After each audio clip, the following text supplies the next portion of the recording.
especially their children and their respective families. Let us all sing the entrance hymn.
And of the Holy Spirit.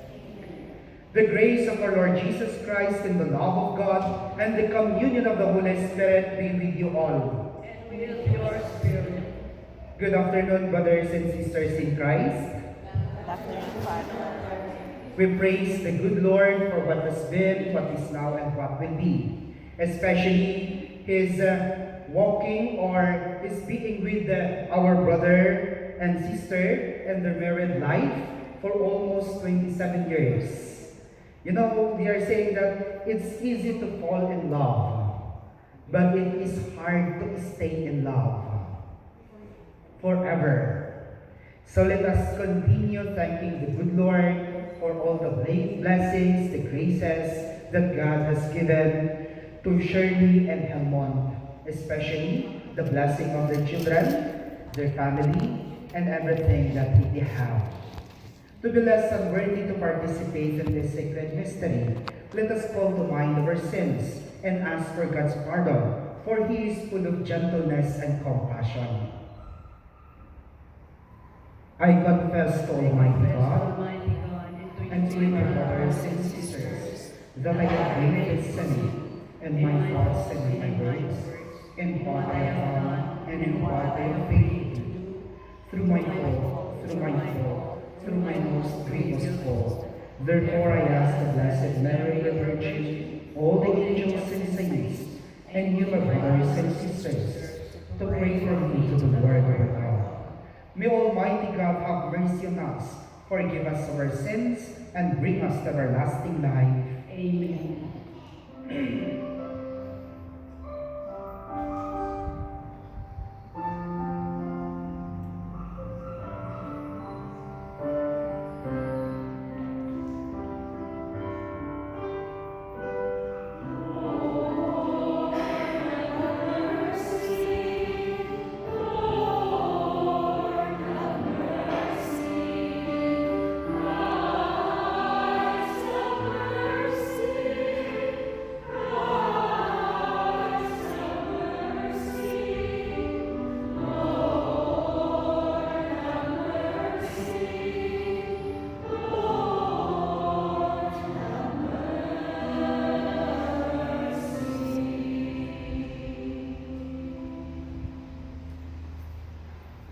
Let us pray.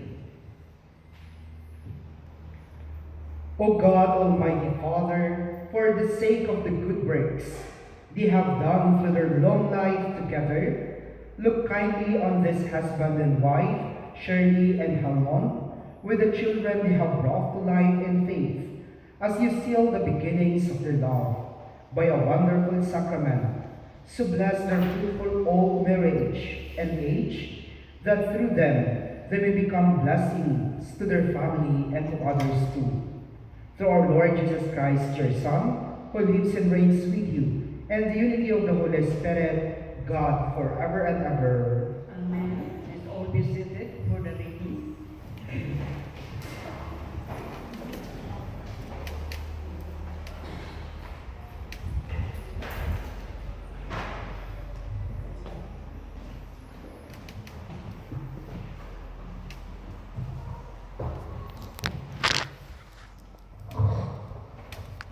A reading from the first letter of St. Set your hearts on the greater gifts. I will show you the way which surpasses all the others.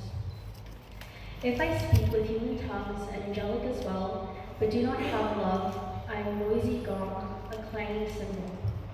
If I have the gift of prophecy with full knowledge, comprehend, and forget not all his benefits. God loves us with an everlasting love. The Lord is merciful and gracious, slow to anger and abounding in steadfast love. As a father pities his children, so the Lord pities those who fear him. God loves us with an everlasting love. But the steadfast love of the Lord is from everlasting upon those who fear him, and his righteousness to children's children, to those who keep his covenant. God loves us with an everlasting love. Please stand.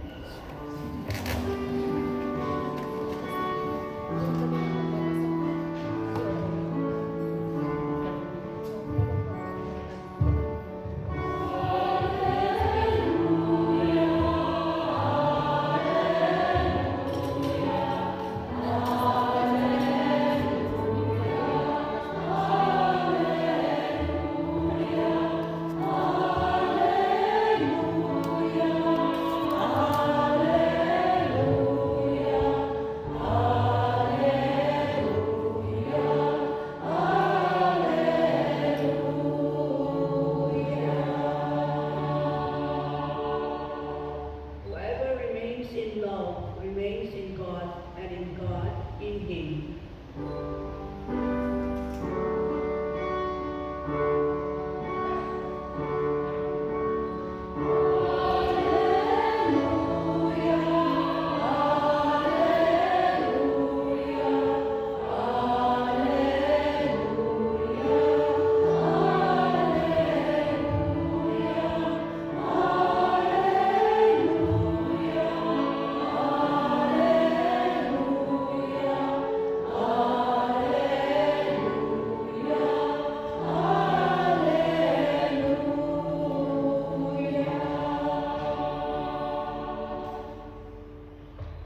The Lord be with you. And with your spirit. A reading from the Holy Gospel according to John. Glory to you, O Lord. This is my commandment. Love one another as I have loved you. There is no greater love than this, to lay down one's life for one's friends. You are my friends if you do what I have commanded you. I no longer speak of you as slaves, for a slave does not know what his master is about. Instead, I call you friends, since I have made known to you all that I heard from my Father. It was not you who chose me, it was I who chose you, and asked you to go forth and bear fruit. Your fruit must endure, so that all you ask the Father in my name, he will give you. The Gospel of the Lord. Praise to you, Lord Jesus Christ. Please be seated.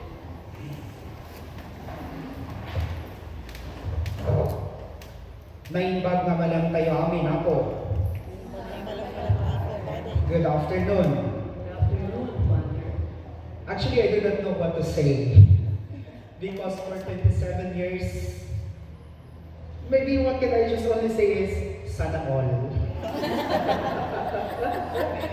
For staying in love is for nurturing that love for 27 years. And now it bear fruit abundantly. And now we come back again to the good Lord. Intay itangatin pa na, isublikin pa na. Nga panatay my God, He is the one who continue to sustain us. He is the one who continue to provide what we need along this journey of married life. That's why, sana all. Mayat kumano amin ang kinaskasar kumanket, they will go for 27, for 30, for 35 years, kas na makapa-inspire man kanyang nga anak yung mapadi niya. Nauray naman minsan kas na makapaapal.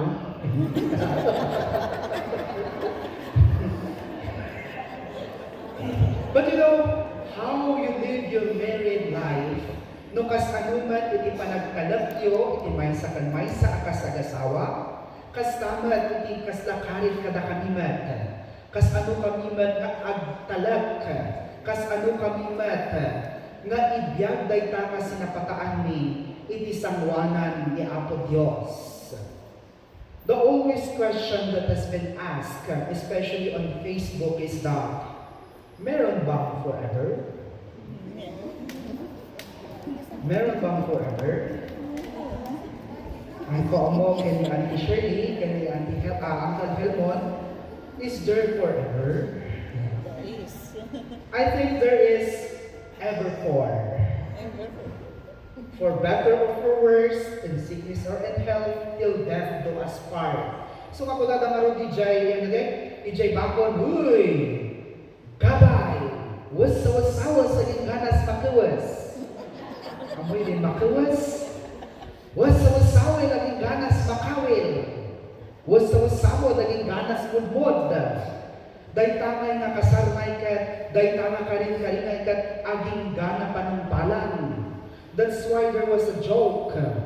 Nga hindi ka no natay jay agasawa, nas daaw jay maysa, ita hindi makita na ijay langit, kuna na kanuni, apay kasabani mo ti partner mo. Kuna din kanon ni asawa na, I remember, till death do us part.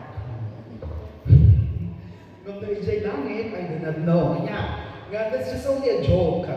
Nga kuna tayo may kat, iti panagbiag, iti nasawaan, aging gana iti kunata yung mudmud. Aging gana iti panumpalan. Iso ka kanang din nagkakay no minsan at bugyas, at kanang mindaan ti aydoy, kanang dami or tindaan, kanang mingay kat sapay kuma, tabumak ko bakas, lumakalakay kayo, isuko-suko yung pagulong nyo, agtuon yung dilibuo, sapay kuma. Taman bilog-bilog din layad yo, ya din Apo Dios ay nangapagsimba takagan ay mangilila sin gating tako, siya'y makikadkadwapon na kayo. Siya'y mangilila sin layad yo, tasapay kumasin inagaw, mas kuman numay-nay-nay, mas kuman. Ay, maawatan nyo gayang?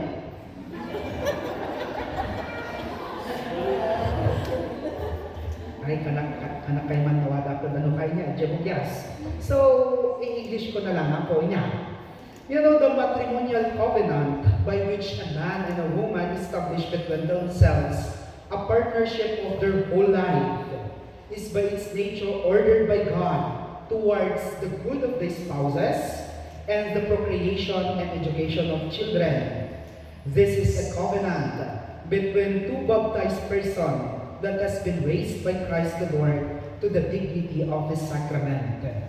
We highlight the word covenant. Remember, it is a covenant. It is not a contract. Kasi pag contract, there is an expiration date, right? I love you when, I love you if, I love you. That's the expiration na. But a covenant is always be aligned with commitment, dedication, and loyalty. That's why when you have your marriage, when you have your marriage 27 years ago, you prayed together for better or for worse, in sickness and in health, till death do us part. Remember, Popoy in Basha. Pamunong na puro gamin, kasta lalakay kan babagat tayo, makakabatch niya. But you know, there is a movie of John Lloyd Cruz and sino dyan isa? Yeah, Bea Alonzo. Hindi ka title na? Ha? One More Chance. Di ba ako na ni Basha, kini Popoy, Poy, sana ako na lang sana ulit.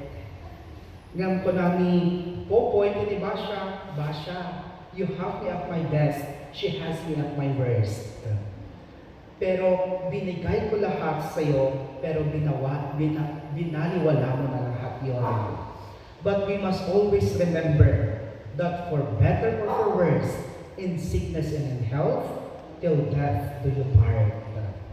That's why the other word for the covenant is a sacrament. It comes from the word sakra, which means sacred. God in His loving kindness in your marriage life will make you holy. That's why the first reading from the letter of St. Paul to the Corinthians speaks all about of love. Of love.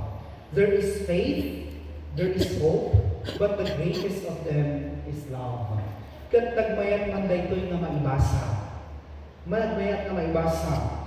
Daytoy nga kat when we are studying in Digan, ko na ni Father Andres Cosalan Jr. nga teacher ni iti exegesis nga kat you change the love to your name. You change the love to your name.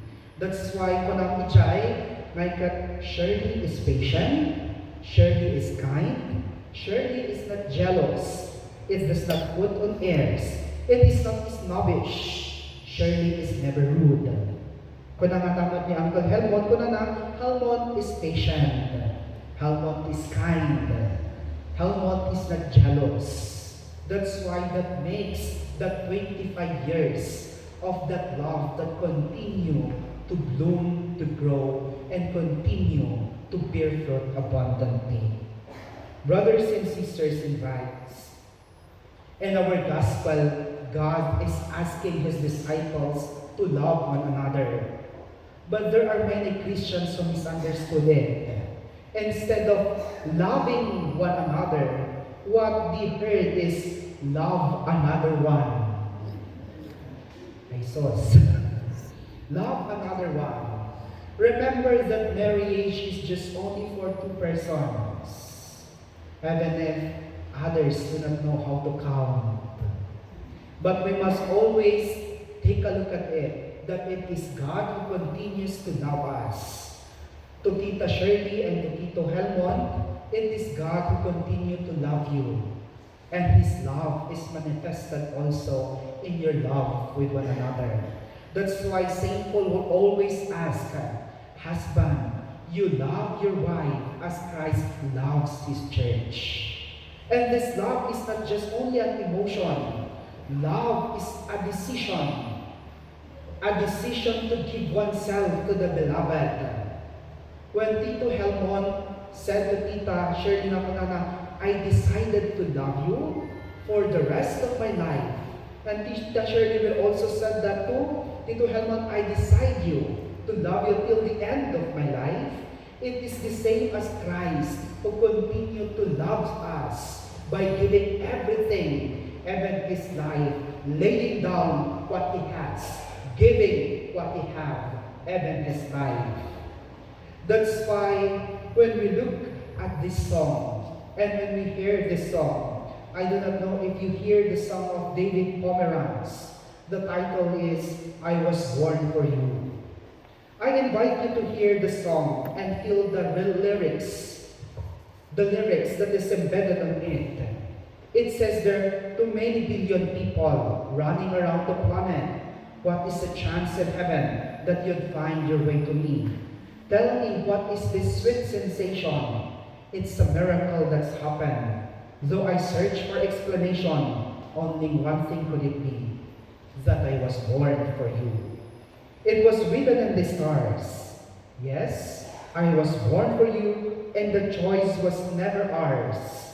It's as if the powers of the universe, and maybe it is God who conspired to make you mine till the day I die. Till the day I die. Maybe this can also encapsulate our gospel today of loving one another, of giving love, of sowing love, and making that love continue to guide us as God continue to love you the rest of your life. You know, every time I hear this song of David Pomeranz, when he say, I bless the day that I was born for you, I continue also to ask myself, to whom I was born for. Nang pasensya, pati ako niya. Mabalin pa yung magit ni Tita Shirley and Tito Helmut, I do not know also your theme song. I do not know. Nung kumatata, ada theme song iti Bad Romance or Jay Waka Waka. But you know, I always love the lyrics of this song made by David Pomeranz. The power of the universe conspired to make you mine. God made all the way, every way, to be yours together, yours forever, and will be until the end of your life. I do not know what happened in the 27 years. Maybe there are stories of sadness, maybe there are challenges, but there are also laughters, there are also blessings and graces along the way, especially the blessing of your children, especially the blessing of your friends, and most especially the blessing that you have given your life to one another. And God will continue to look at you as friends, continue journeying together also in this life of married life. You know, they say that falling in love is not easy or wasn't hard at all. It was just easy. That's why it is always saying that I had sweat off my feet. You do not need to do anything. That is why it is called falling in love. I do believe that Tita Shirley and Tito Helmon did not fall in love. Did not fall in love. They walk in love. They walk with God, and now for 27 years, they will continue walking again and again with that love. And God will continue also to be that love as they continue to walk together. My dear brothers and sisters, as we continue in this Mass, as we continue to pray for Tita Shirley and Tito Helmont, maybe this is also a great inspiration to all of us, especially the young. Meron din pa palang forever. And there is evermore and evermore. Thank you for being an inspiration to us, for keeping that love for almost 27 years. Thank you for sharing that love.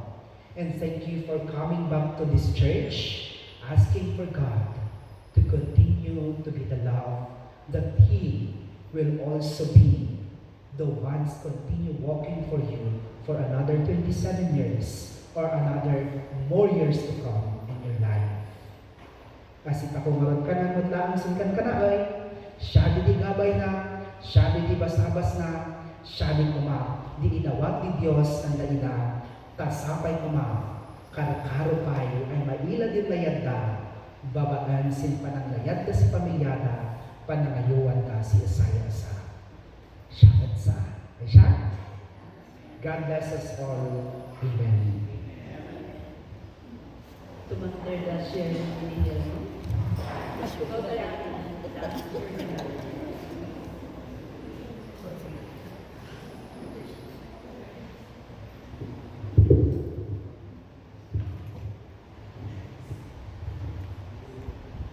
Brothers and sisters in Christ, may I ask you to join Tita Shirley and Tito Helmon in giving thanks to the Lord for His goodness and in praying that they may grow together living in God's love as they renew their marriage vows.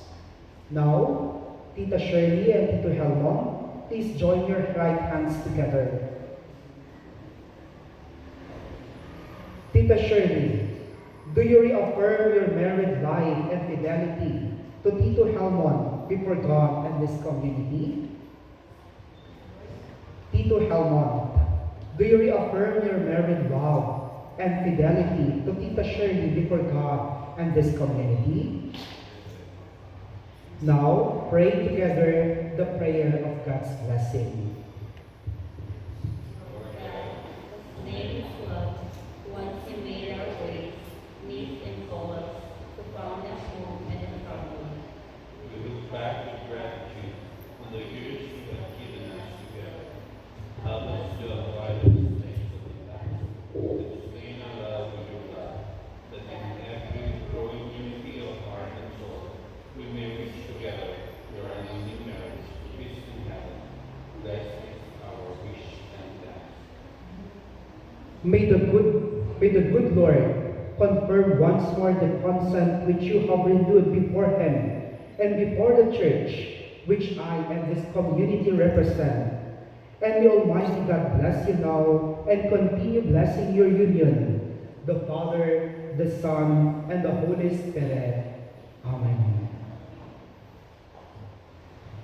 Let us all stand for the prayers of the faithful.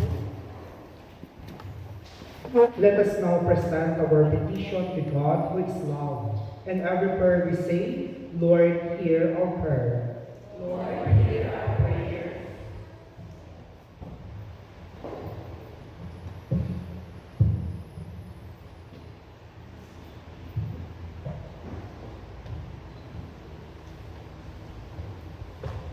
For surely